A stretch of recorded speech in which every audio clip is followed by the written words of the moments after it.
Okay, so today we're going to be looking at some exponential equations. How to solve them algebraically. That's our objective right here.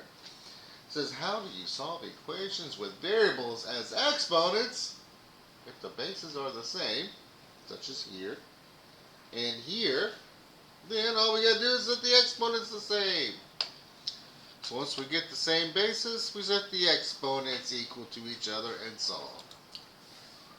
So looking right here at our first example, it says 5x, 5 to the power of x, is equal to 5 to the power of 3.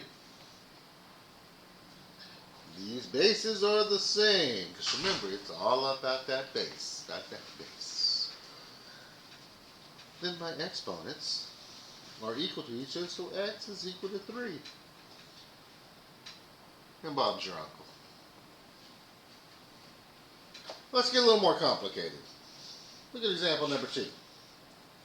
In example number 2, we first check our bases. Base is a 10 and our base is a 10, so I can now set my exponents equal to each other. So x plus 2 is equal to 6. I got me a nice little one-step equation. Miss Beyonce Cullen said play the record backward and move it to the right, to the right. We gotta move it to the right, to the right. And I now know that x is equal to 4 in order to make this a true equation.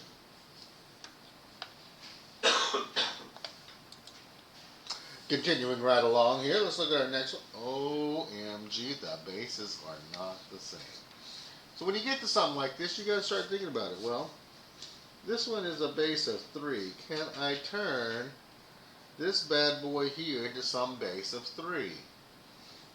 Well, 9. 9 is really 3 to the second power. That is 9. Therefore, I now have the same basis.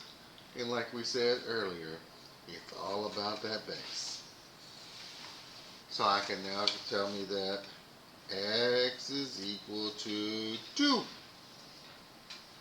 You can stick a fork in that bad boy, he is done. So not always are our base going to be the same. Sometimes we might have to manipulate the base a little bit to get it to where it matches. Okay?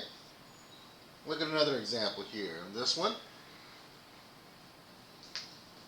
3 is my base here, but 27.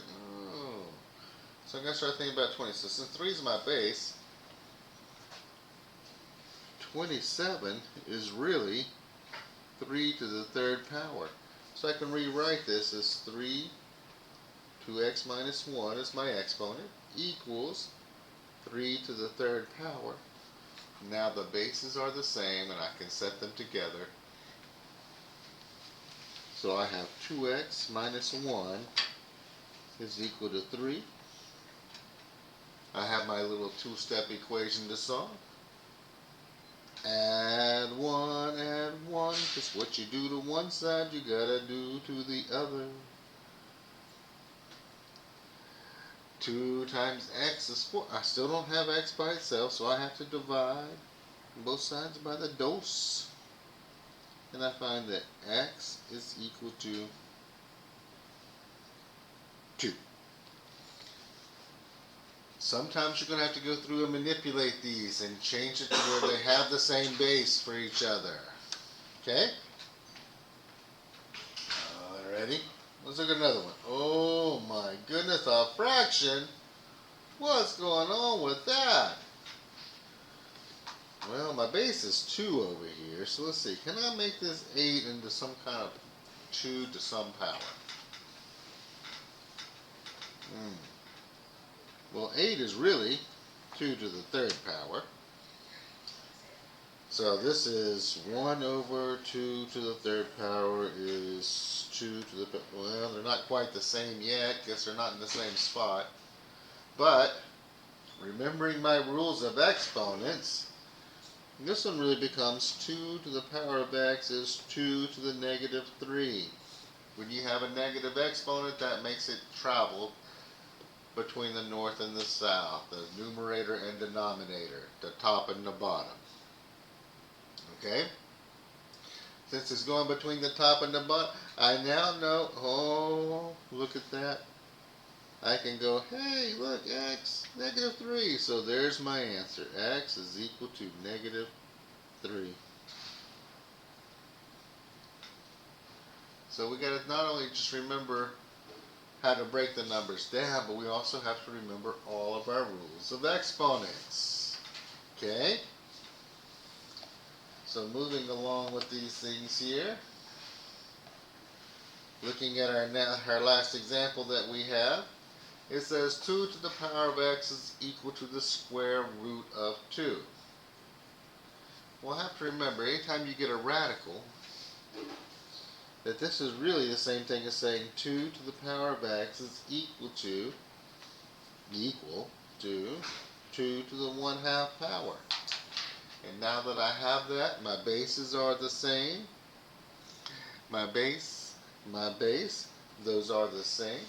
I now know my exponents have to be the same. And if the exponents are the same, then x is, oh wait a minute, that's the wrong color. Let's change that. X is equal to 1/2. So you can do multiple things with these. So solving equations with our variable in the exponent. Remember, the base has to be the same. Set the exponents next to each other, equal to each other. Then solve if there's anything left to solve. If you need to, rearrange the numbers so that you can make the bases the same. Hope you've learned something along the way, and don't forget to like and subscribe. Have a great day.